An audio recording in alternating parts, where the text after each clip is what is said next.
Okay, welcome to the ninth class meeting of EECE 341, Introduction to Communication Systems. As always emphasized, please check your attendance in the electronic system, so you have no penalty from the absence of the class. Okay, here goes the announcement. Still, if you are not satisfied with the quiz 1 result, feel free to request regrade to the TA. Homework 7 and 8 was signed and due today, and also 9 and 10 will be assigned. And you may be wondered why homework 10, because I'm going to give you a recorded makeup class for this Wednesday class meeting. So I will, after record the class meeting, I will upload it and will notify through the short message or email. So you listen to the recorded class meeting and do the homework. Got it? By the way, I forgot to mention here, but midterm is approaching because we will have around 15 class meetings. So there will be an exam around 14th class meeting. So since today's is the 9th, so we have around 4 other class meetings before the exam. Okay. In the last class meeting, it seems I made a few mistakes. So let me correct it first. During the class meeting, I used the somewhat not common word, innate, but my neurons got confused. It was inanimate, lifeless. I said actually lifeless. I noticed that during the class meeting that probably I misunderstood the meaning of innate. So the circuits are inanimate, lifeless materials, but they have intelligence, right? They can do mathematical operations like multiplication, addition, inversion, integration, and differentiation. So sorry about that. Probably I first learned about this word innate in 1992 when I was doing the military service. As I told you, I was an army, but army soldier, but it was precisely speaking, I was a 방위병.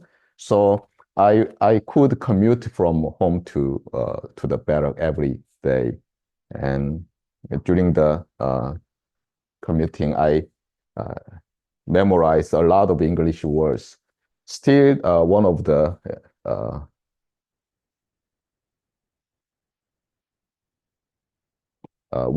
most famous, how to say it, the vocabulary book is Vocabulary 22,000. And if I remember correctly, this book is still published by 시사 영어사, and now they have the MP3 files so that you can always listen to this one while walking around the campus. That's what I did when I came back from my service.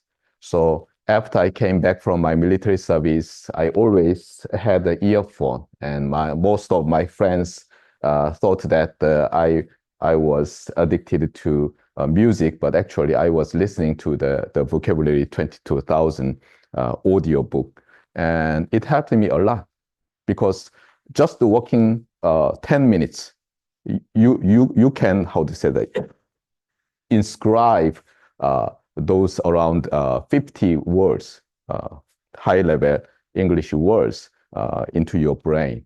And that really helped when I took the TOEFL exam. Before I did this routine, I had a difficulty in reading the so-called comprehensive part, reading comprehensive part, because there were too many English words I never saw. After I memorized almost every word. By the way, the book does not contain 22,000 words. it's removing simple words. Like it's like you are knowing around 22,000 words. You already know what is apple, banana, and book, something like that. Those words are all removed. They are not in the book. So some words like innate, inanimate, that kinds of words are in the book, and that really helped, because after I studied and memorized almost every word in that book, not only the it's like word and Korean translation, also the exemplary sentence. Just memorize the sentence. That is very important, because that gives you a lot of interconnection between the neurons to memorize the words. And I was surprised after taking the TOEFL exam. There was almost no words I do not know. Got it? So as an undergraduate student, probably you want to improve your English proficiency. And one of the quickest way is to expand your vocabulary. And this is still the Bible. Okay, this is not written by a Korean, but written by a linguistics professor in the U.S. long ago. It's been more than 50 years old book, but still it is one of the Bible. So I strongly recommend you to study this and memorize all the words. But anyway, so around 30 years has passed, 32. So my neurons are degrading. So I had a confusion between innate and inanimate. I'm sorry about that. And second one, also I made a mistake while briefly talking about RF mixer. What is an RF mixer? RF mixer is a 2 input, 1 output RF component, but I said RF passive component.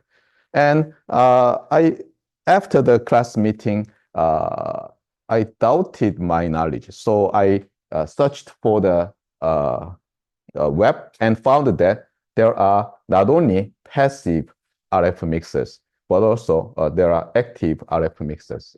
And it's kind of obvious, but when I was building the RF test bed with my graduate student, we usually purchased RF passive mixers. So I thought only passive components, RF mixers as passive components are available, but that's not true. So there are RF mixers, some passive, some active. Got it? So that was another mistake. And this is not a mistake, but I want to emphasize this acronym. By the way, you've seen from my homework problems the word acronym. By the way, this acronym also appears vocabulary 22,000. Got it? Acronym is a word that is formed by taking the initial alphabets or some alphabets. For example, NASA is an acronym from National Aeronautics and Space Agency of the United States. And we have in our country, NRF, National Research Foundation, something like that. These are called acronyms. Got it? So, for example, if I say RF here, this RF is an acronym of radio frequency.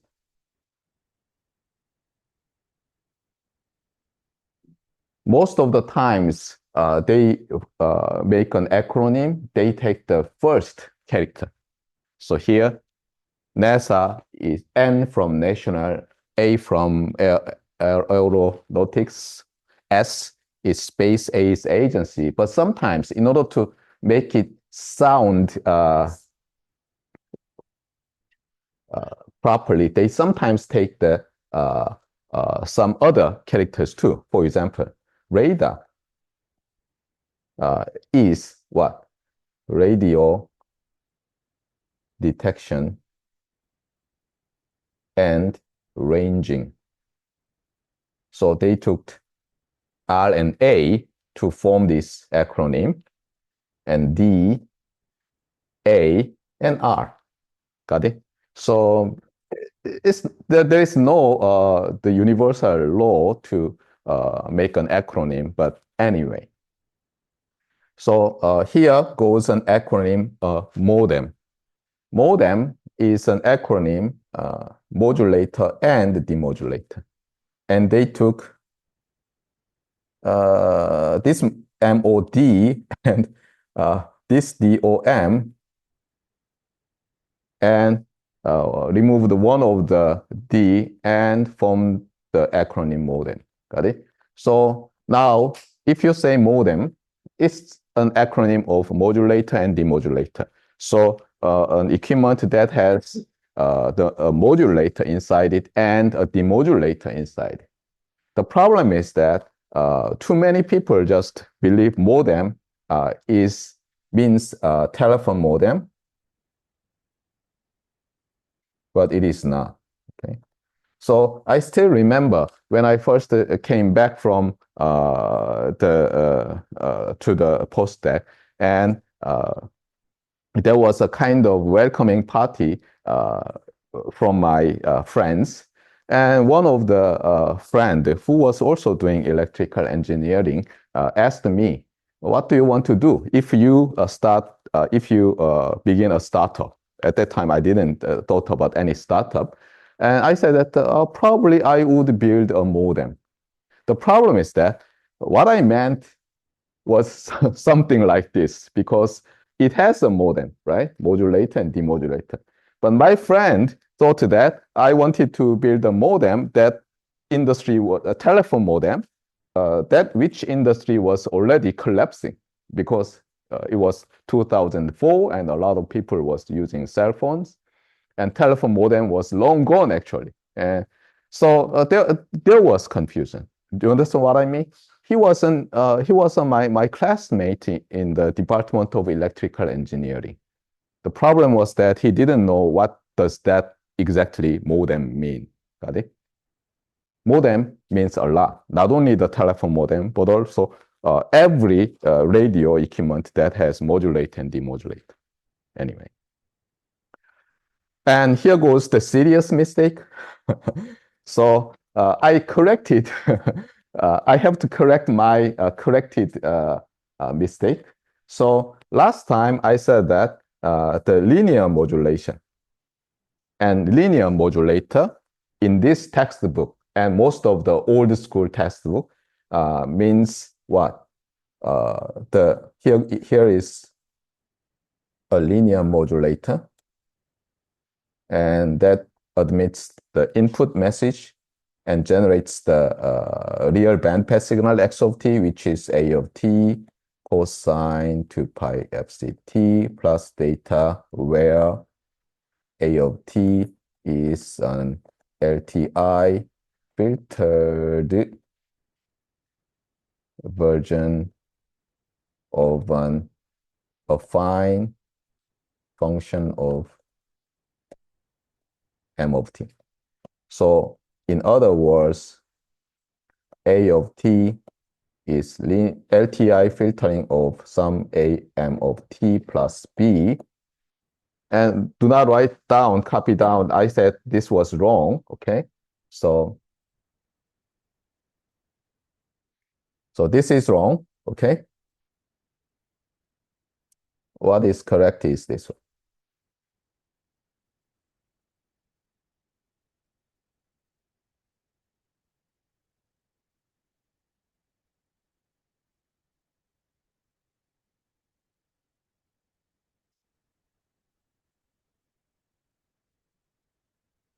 So here, be careful about the multiplication symbol and addition symbol.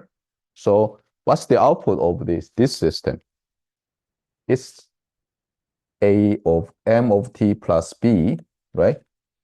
And then this goes into a modulator and then filtered. So here,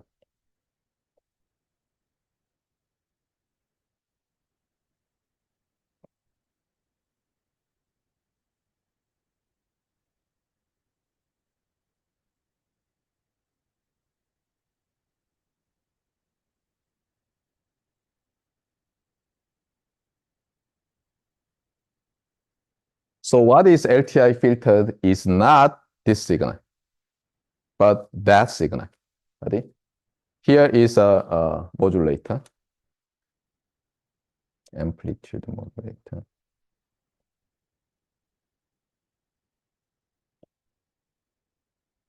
Which means that it has internal local oscillator that generates the carrier, but this input, a m of t plus b, modulates its amplitude. And what they say is that this entire box as a linear modulator in this book. Usually this LTI filter is a bandpass filter.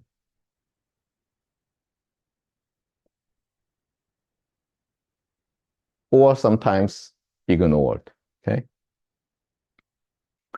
Anyway, so this was incorrect. And this is the linear modulator meant in this book. And most of the old school introductory communications book. Got it?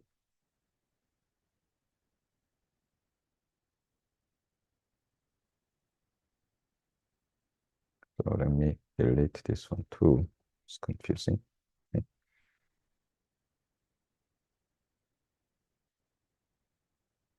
Okay. Let's review what we learned last time. Last time, we learned one of the most important results throughout this entire course. What was that? It was the properties and definitions related to a real valued bandpass signal. Okay. This is important because our focus in usual ordinary introductory communication system course is on the radio communication. And radio communication requires antenna to convert the electrical signal to a radio wave or radio wave to an electrical signal. And the electrical signal, even though it is through the RF cable, still a radio wave, we can model it as a time function, real valued bandpass continuous time signal. Got it? That's why we spend a lot of time to carefully understand what's going on with that real valued bandpass signal. So suppose x of t is a real valued bandpass signal. Then from real valued, what do we have? We have its Fourier transform satisfying conjugate symmetry. What does that mean? At 1 kilohertz and at -1 kilohertz, x of f are what? Conjugate pairs. Okay? That is the conjugate symmetry. And the conjugate symmetry always have what? So it's like if you have some components here, then you have another components here, even though I only have drawn, for example, a real part. And this one is sometimes called upper sideband of the real signal. And this is called lower sideband because obviously this has positive frequency components and that has negative frequency components. Sometimes for real valued bandpass signal, especially for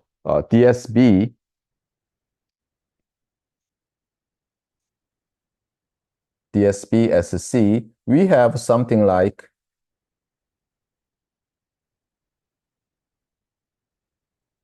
kind of conjugate symmetry around our carrier frequency. In that case, this is called upper sideband, and this is called the lower sideband. So this notion of sideband sometimes applies to the baseband signal, sometimes applies to the passband signal. But what is important is the conjugate symmetry.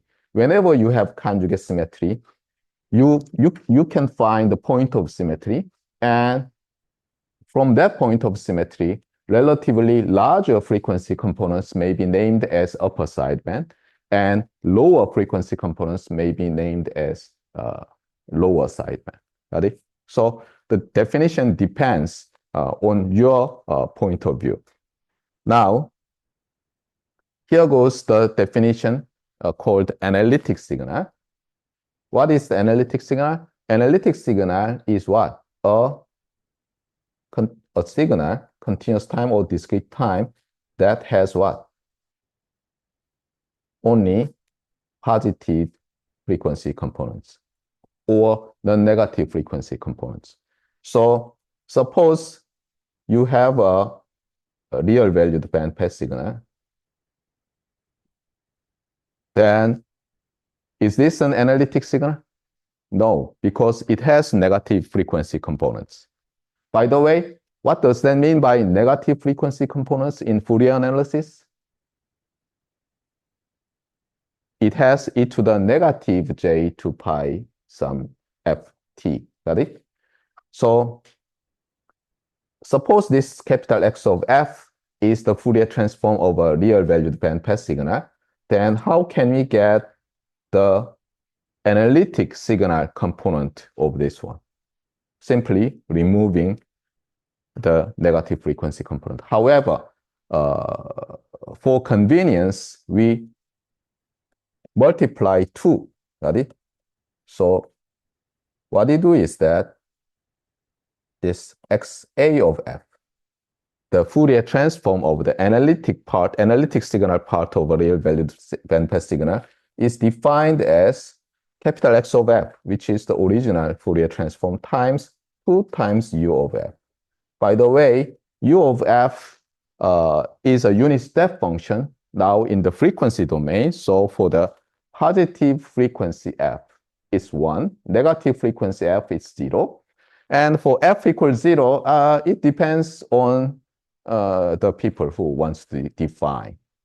But usually I love right continuous, but probably you will see in most of the books u of 0 equals 1/2, something like that. I hate that, but it doesn't matter as far as we don't have any DC or direct current or zero frequency component. It doesn't matter. Anyway, so the analytic signal is simply a signal whose Fourier transform has only non-negative or, depending on people, positive frequency components. But what is the analytic signal component of a real valued bandpass signal? The convention is that capital X of f times 2 times u of f inverse transformed. That is the analytic signal. So we have x sub a of t, which is a time function. Now this time function is what? A complex valued signal. Why? It can never be a strictly real valued signal. Why it cannot be? Because if it is a real valued, it must satisfy conjugate symmetry. But we said it's not, it does not have any negative frequency component. So it does not make sense unless it's 0, right? So we are not talking about a 0 signal. So x sub a of t, the analytic signal component of a real valued bandpass signal, is always a complex value signal. Now,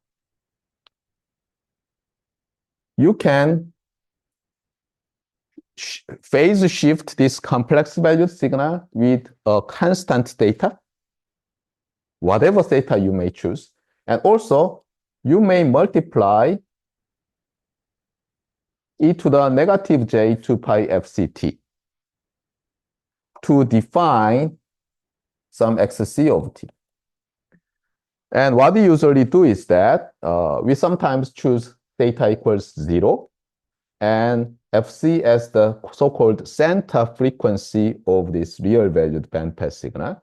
But here there is no center universally defined, so you may choose it arbitrarily as far as fc is in between this max and min, or even actually slightly off. But anyway, let's say you have chosen FC and theta here. Then what happens? Now, XC of F is what? Frequency downshifted version of the analytic signal component. So you may have something like this. The problem is that we cannot draw complex valued functions. So let me just put absolute value sign everywhere. Then you'll be satisfied, right? So we have something like this, but you mean, you know what I mean. So given the Fourier transform of a real valued bandpass signal, we remove the negative frequency component, multiply 2, and downshift to the baseband. That is so-called the complex envelope of the real valued bandpass signal x of t after you choose carrier or center frequency and phase angle. Now, we defined the analytic signal component of a real valued bandpass signal and the complex envelope of the real valued bandpass signal. And here goes the theorem. What is the theorem? Theorem says the original real valued bandpass signal can be written as the real part of the complex envelope times e to the j 2 pi fct plus theta. This is our theorem. By the way, a side definition is that the absolute value of the complex envelope is called the envelope. So you have definitions. Analytical signal part or component, and complex envelope, and the envelope. Got it? And the theorem says that your real valued bandpass signal is the real part of the complex envelope e to the j 2 pi fct plus theta, where fc and theta is the pair you have chosen, actually, to get the complex envelope. Now, how can you prove this one? Anybody try to prove this? Anybody? I have some blanks for you to fill up, right? You do it yourself. By the way, in the midterm, we have plenty of time, right? Probably it will start at 7 p.m. and will end 11 p.m. So you have 4 hours. And exam will be open everything. What kind of problem do you expect? OX problems like your homework? No. Probably prove this theorem. Okay? 50%. Something like that. Got it? So be prepared. Anyway, I talked about the difference between carrier frequency and center frequency. And this FC, sometimes you can say it's carrier frequency, sometimes you can say center frequency, depending on the situation. So I will also mix these two terms. But when we say carrier frequency, usually we have unmodulated carrier. So suppose I draw some block diagram for double sideband suppressed carrier modulator. And if there is a local oscillator, then its output has, for example, 8 times cosine 2 pi fct. In that case, I will say that fc is the carrier frequency. And our message signal, after affine transformed, will modulate that carrier. And the modulation may be done by a mixer, something like that. Anyway, so this is a theorem. And there are 2 lemmas, one in the Cartesian coordinate and the other in the polar coordinate. And in the Cartesian coordinate, what do? We focus on the fact that this is complex valued and that is also complex valued. So we have real part signal and the imaginary part signal. By the way, when you have a complex signal, a complex scalar A plus JB, not JB, but B is the imaginary part. That is the convention. So we have xc of t is the real part plus j times the imaginary part.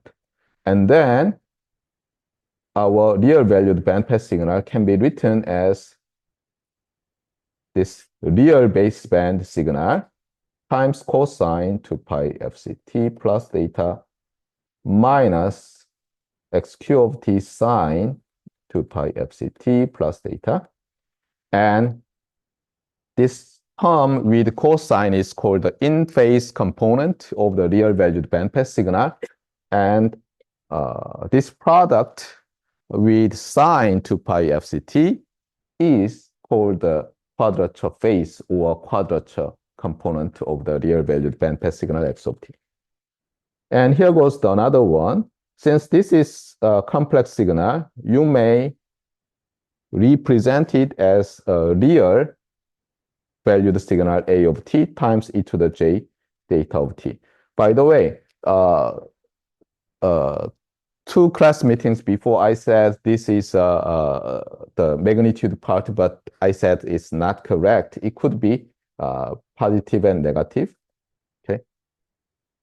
Of course, you may define it as a magnitude part of xc of t, but actually it is not. Okay. In that case, x of t can be written as a of t cosine 2 pi fct plus theta of t. Got it? And what was the definition? This was called the amplitude of the real valued bandpass signal. And here goes some different definitions. Some people say that this is the phase angle. Some people say this is phase angle of the real valued bandpass signal. But some people say this one as phase angle. So as you see that there is no universal definition. But anyway, you have to figure out what the phase angle means whenever it appears. Okay. Now, let's go back to our linear modulation. Now, this is the block diagram you have to remember. Got it? So, what is M of t? Our message signal. Usually, in the introductory course, it could be any signal, but just assume that that is a voice signal or acoustic signal for simplicity. Got it? So this is an acoustic signal, and you amplify and you shift, but B could be 0. And then here goes amplitude modulator. What does that mean? Actually, inside of it,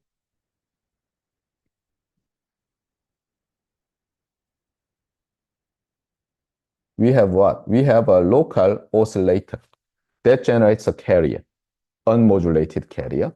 So we may have some cosine 2 pi fct plus theta generated inside our modulator. And this amplitude modulator changes the amplitude of this carrier. Got it? Means the output is this carrier times this input, a fine mapping of the message. Got it? Sometimes we directly connect this one to a power amplifier and a following antenna, but sometimes we filter it to, for example, to improve the spectral efficiency or do something else. Got it?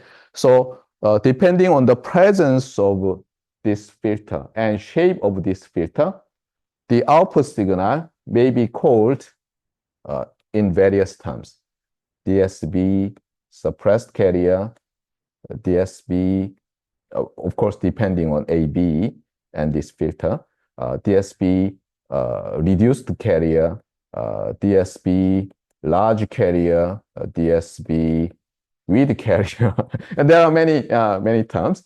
And also there is SSB, SSB with carrier, SSB suppressed carrier, a lot, and VSB, blah, blah, blah. Got it? So these are linear modulations we are going to study. Got it? And last time I talked about DSB-SC a little bit. And in DSB-SC, what is B? B is 0. Here, suppressed means no, okay? Suppressed means no, not just the suppressed, it's 0, 0. Got it? So B equals 0. And this filter is not there, okay? Or you can just say that this is an identity system. So input just goes out. Got it? So in DSB-SC, our transmitted signal x of t simply a sub m of t cosine 2 pi fct plus theta. Right? This is DSB-SC. And to have DSB-SC, what kind of blocks do you need? Okay, where it is? Yeah, I'd better draw it again. Got it. So just a sec. Let me have some space there.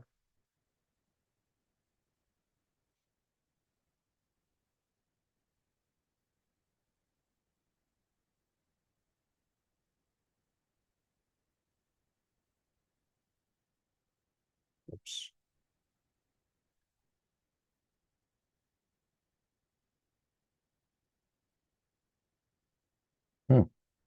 Just a second.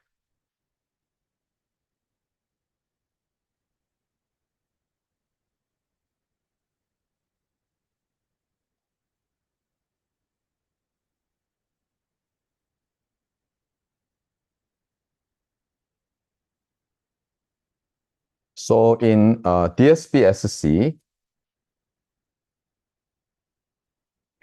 we have message signal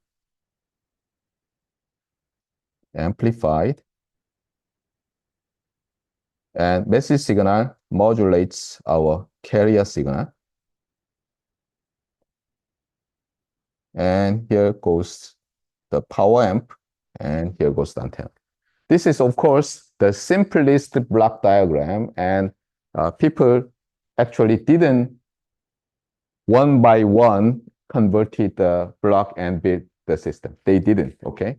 They had a different method, but you can just think that this signal is a m of t cosine 2 pi fct plus theta. Got it? And this is DSB suppressed carrier. And this is called what? A mixer or RF mixer. Sorry, not this one. This is RF mixer. Okay.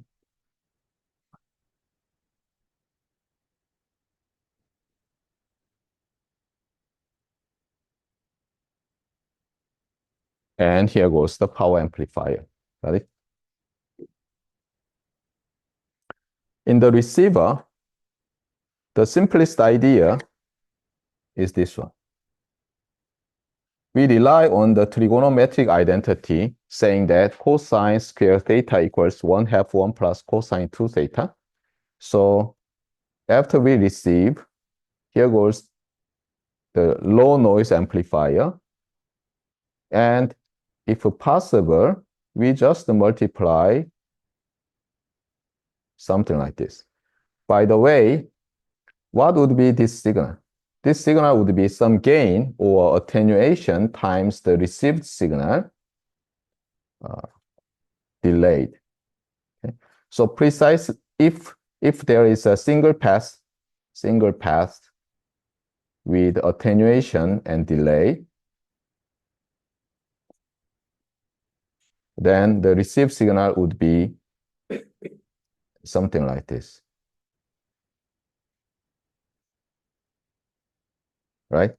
And it is something like a tilde m of t minus tau 0 cosine 2 pi fct plus phi.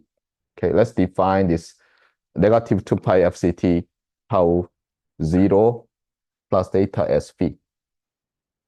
So the simplest idea is that you find the received signals phase angle. And you have the local oscillator that exactly replicates this part, carrier part, and you multiply. Then what happens? This one becomes 1/2 times something, so you have 1/2 a tilde m of t minus tau 0 plus 1/2 m tilde m of t minus tau 0 cosine 2 times 2 pi fct plus v. Got it? Now from our trigonometric identity. And then in order to remove this one, right, to recover that part, we may here put a low pass filter that removes the high frequency component. And then we have 1/2 a tilde m of t minus tau 0. So we get our message back. Got it? So this would be the simplest mathematical operation that does something good. What is something good here? Recover the transmitted message, even though there is some delay. Got it? So whenever now you look at the right side building of electrical engineering, just think about, for example, here goes Professor Cho working in the 4th floor and ask, hey, what does he do in that building? What kind of mathematical operation he thinks about that does something good? Okay. So in the right side of the building, people think about mathematical, logical, those procedures, operations that does something good. And this simple trigonometric identity, which consists of mathematical operations, multiplication of two signals, linear time invariant filtering of a signal that contains the baseband signal and passband signal to filter out the high frequency components. This kind of mathematical operations does something amazing. What? We transmit our voice using a radio wave, and radio wave impinges on a receive antenna far away. So from here to there, for example, we have 100 kilometers, okay? And it is converted to an electrical signal. It is hugely amplified. And after some RF components, then amazingly, we have our signal back. Of course, in order to really build, we need a speaker, right? To convert it back to an acoustic signal. So if you want to put something more, probably here should be some source of acoustic signal and microphone, blah, blah, blah, but that they are all removed for simplification. Got it? And also here we have a loudspeaker or blah, blah, blah, but I didn't draw it here. And if you are interested in this left side building on your side for the electrical engineering, what would be the focus? What kind of mathematical logical operation can I make this inanimate, lifeless circuit do, right? For example, you can build a circuit with a lot of components inside a chip to perform eigenvalue decomposition over large size matrix million times per second.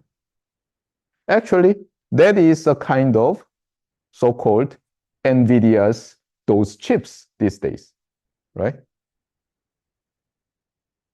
Initially, those GPUs were introduced to do what? To make the game, computer game, more attractive, right?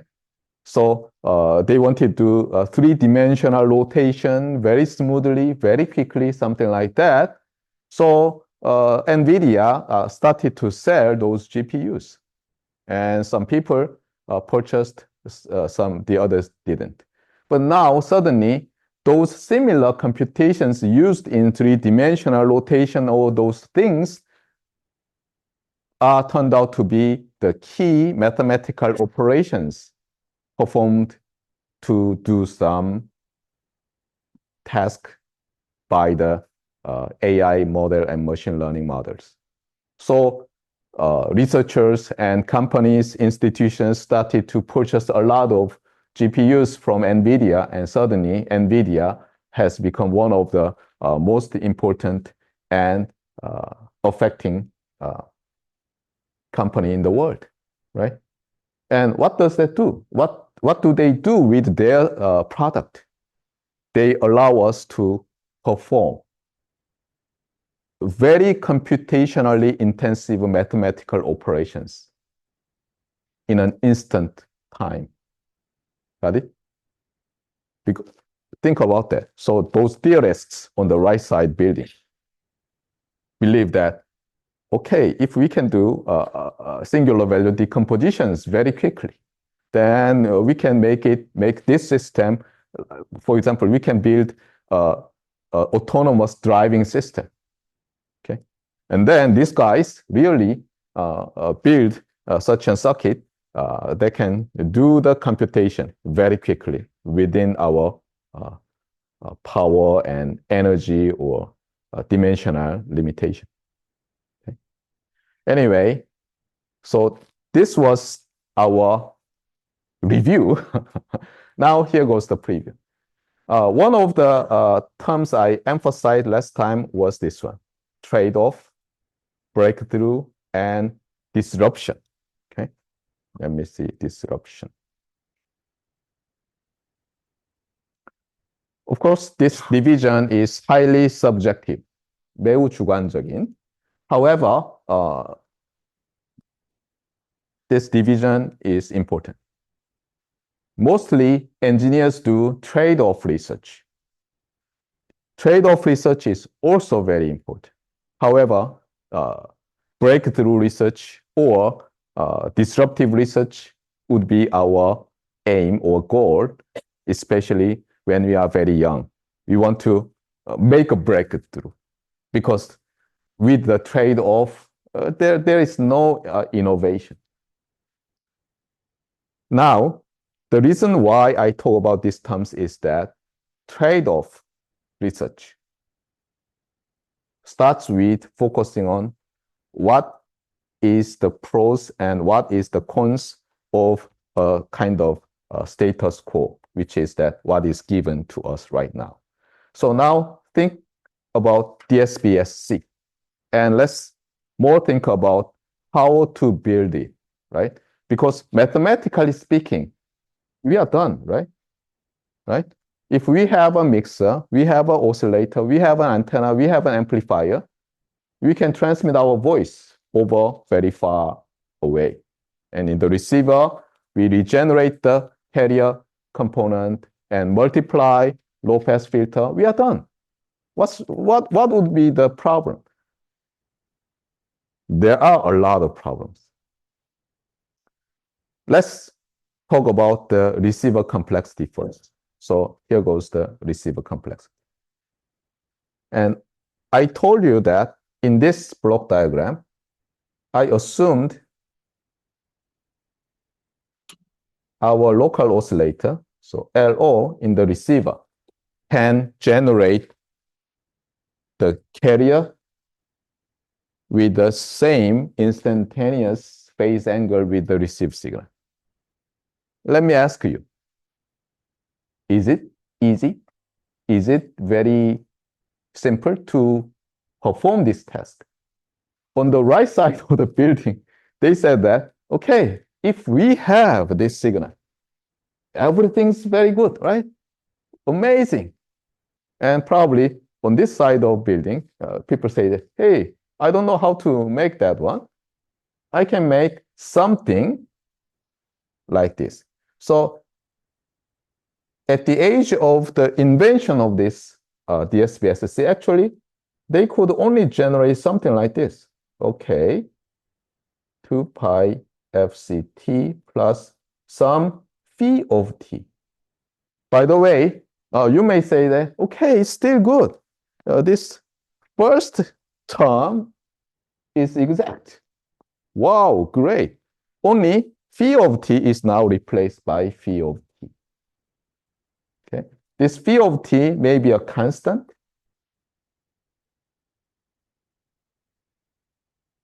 or time varying, right?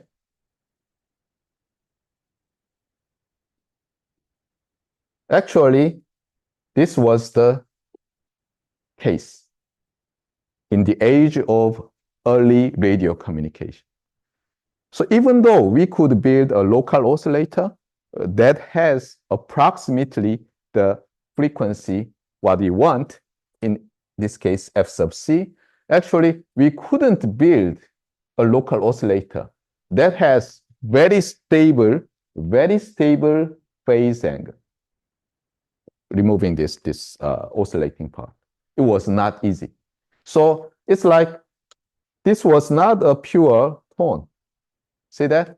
If phi of t varies very fast, actually, you may understand that this may have some non-direct delta type spectrum, right? Another thing is that you may still say that, okay, still it is correct in the carrier frequency, but what if this phi of t is actually 2 pi fc tilde minus fc t plus some p0. What does that mean? Actually, if you plug in here, what you have is cosine 2 pi fc tilde t plus some p0, which means that you have carrier frequency offset. So from this simple representation of your local oscillator signal, actually, it does not guarantee that your signal even has a correct frequency. It still may have carrier frequency offset. So transmitted carrier may be 3 megahertz, but your local oscillator may have 3 megahertz, 10, 100, which is, 3 megahertz, 100 hertz, right? In that case, we may divide something like 2 pi 3 meg t plus 2 pi 100 hertz t plus phi 0, and I may say that this is phi of t, right? So this notation does not guarantee there is no carrier frequency offset. By the way, carrier frequency offset is so important in radio communication, so it has an acronym, widely accepted. So there could be carrier frequency offset. Also, there could be still time varying part. So actually, what's going on is something like this. It may have not only the carrier frequency offset, but also has residual phase drift. Now let's see how bad it is. So here goes the formula. So d of t is defined as the signal here. Ready? So this one is called d of t. What does that mean? Simply put, received signal times local oscillator signal. Okay. Of course, there should be delay and attenuation, but for simplicity, our textbook says that received signal has no delay. Okay, it doesn't matter actually. Okay, so received signal is AC of t m of t cosine 2 pi fct and no theta. So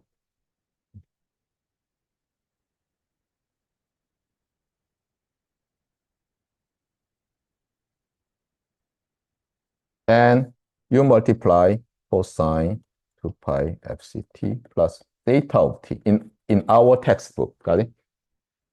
42 times 2. Where is 2? Okay. Probably this is our textbook's notation.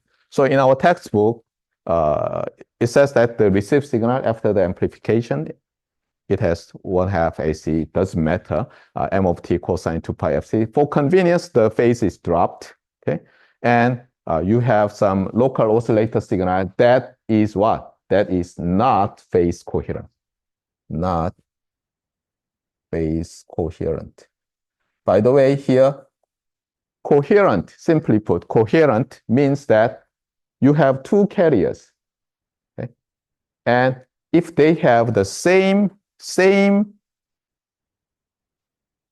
phase angle, they said they are phase coherent.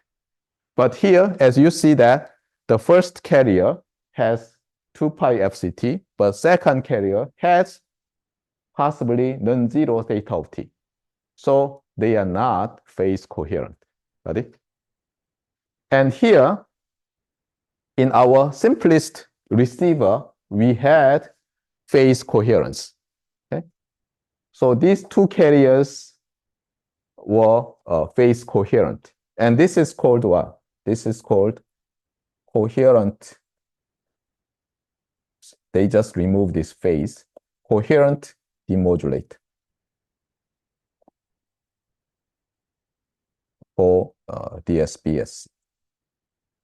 So mathematically speaking, as far as we have a coherent demodulator for the DSB-SC, we are done. However, long ago, in the beginning of radio communication, it was not easy to have phase coherence. This theta of t may not be just phase offset. It could have carrier frequency offset. So it could be very fast time varying, or if you are lucky, slowly time varying. Now let's see what would happen if we have no phase coherence or slightly off phase coherence in the receiver. So that's what we want to think about. So here, at the output of the mixer, let's assume that we have phase incoherence. Then what would be the output of the linear low-pass filter? And you can easily see that your d of t can be rewritten in this form, right? Sorry. Yeah, I'm sorry. This shouldn't be 1/2. Sorry, my mistake. This is the correct one. So after you multiply these two cosines with 2, then you know the trigonometric identity. You have the difference and sum appearing. So first, here goes the difference. And here goes the sum, right? And now you remove this high frequency component using the low pass filter. Then you have this first term remaining. Now, what would be wrong?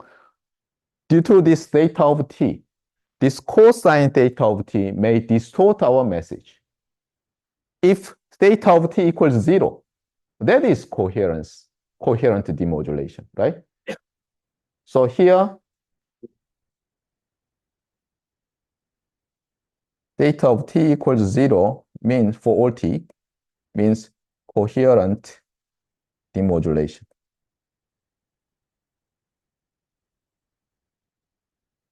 And if theta is a non-zero constant, then we have an offset, right? And fortunately, this one is a constant, so the message would be attenuated, but it's not much distorted, right? So here, distortion, so attenuation may not mean distortion. If it is too much attenuated, then we may say that's something wrong, but it's okay. What is the problem is this case, where data is not a constant, but time varying. So let's focus on this one. Suppose we have our message signal that is a speech signal. And some of you have plotted the speech signal after it is converted by a microphone. Something like this, okay? Depending on whether it's a constant or a vowel, but you have fast time varying signal, of course, depending on the frequency.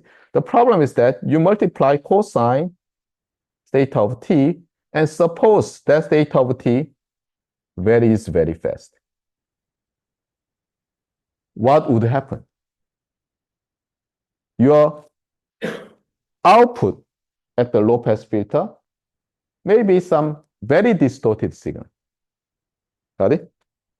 And that made a lot of problem in the early stage of communication. And now, what do we do to solve this problem? What do we do? So it's like this. Always there is something good and there is something bad. And if this something bad is too much bad, then what happens? First, we just forget about this entire new idea. Second is that we modify our original idea. So what's going on here? The receiver may be unimplementable at that age, okay?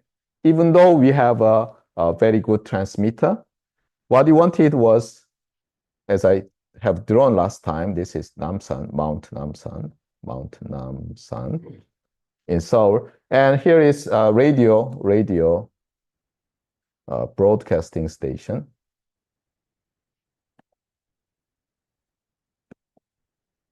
The problem is that there were a lot of houses having some radio sets, radio receivers, but they wanted to keep the price of these radio receivers was very low. The problem was that to have very stable amplifier was not cost effective at that time. Another one is that still, can we remove, even though we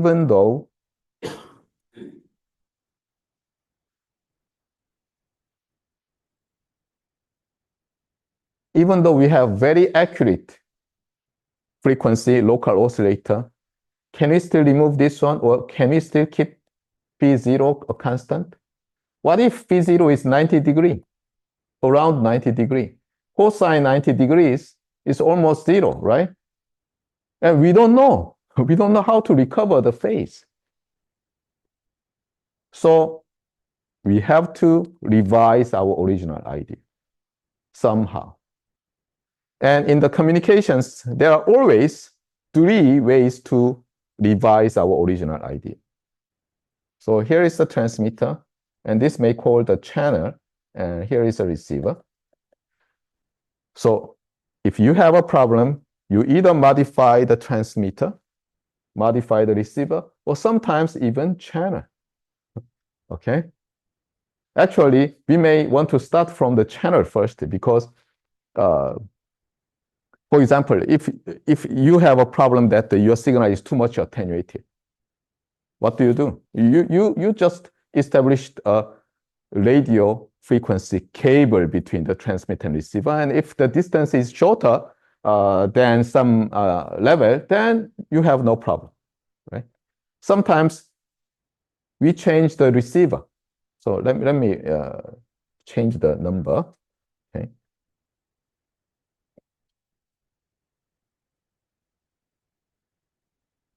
So you make the receiver very complicated and expensive, but it does the operation originally intended.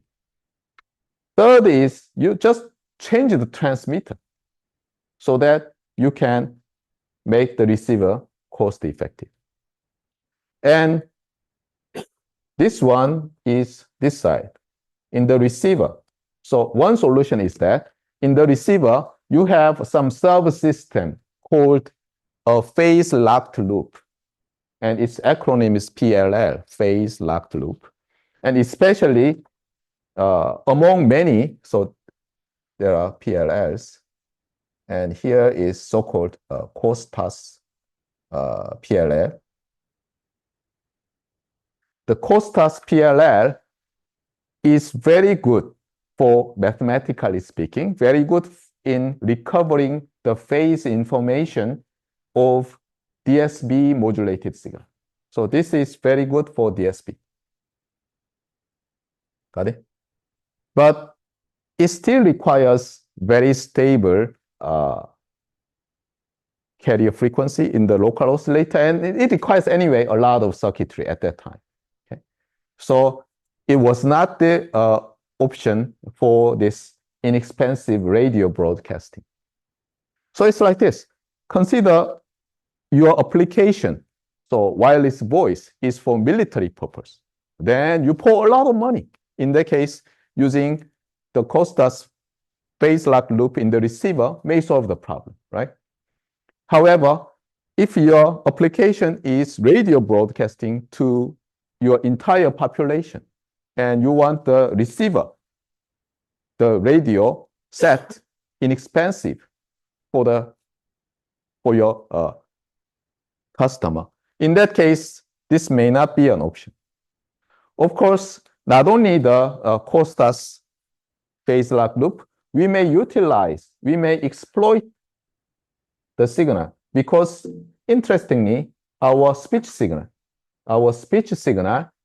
is, after converted to the electrical signal, is very symmetrical with respect to time axis. What does that mean?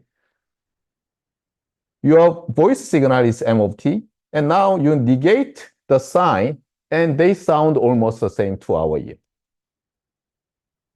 We may exploit this type of information or property of our message signal. In that case, 180 degree phase ambiguity, phase uncertainty doesn't matter, right? So in digital communication, sending one or negative one, for example, if the polarity is inverted, that's disaster. However, suppose we send our voice signal or acoustic signal, and then M of t and negative M of t sounds almost the same. Well, no one can distinguish. In that case, we don't need to recover the phase. If this state of t is 0, close to 0, or close to 100 degrees, then it's okay, right? So long ago, another solution in the receiver was squaring device to recover the phase with 180 degree ambiguity.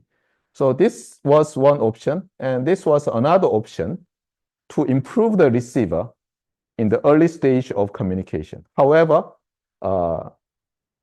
this was not employed for radio broadcasting.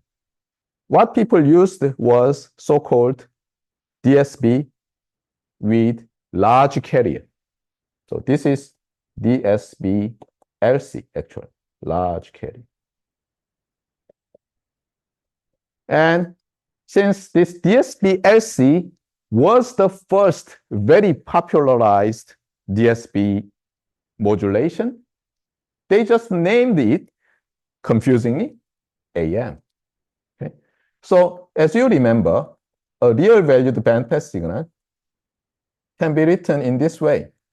And this is amplitude. And this is phase angle, right? So according to our common sense, if this is only changed in our modulation, every modulation could be said amplitude modulation. The problem is that they didn't adopt that idea. So academically, we are studying amplitude modulation and its variations. However, in the everyday life, amplitude modulation, AM, meant something smaller, DSB-SC. DSB-LC. And DSB-LC is what we are going to study very intensively in the next class meeting, which will be recorded and uploaded. And the idea is that we little bit modify the transmitter part. So TX part is modified. So instead of using linear function of the message in the the amplitude, they put a fine mapping of the message, which means that after some math, they effectively transmit not only the signal component, but also the carrier, unmodulated carrier. I will talk about that in the next class meeting. Okay, that's all for today.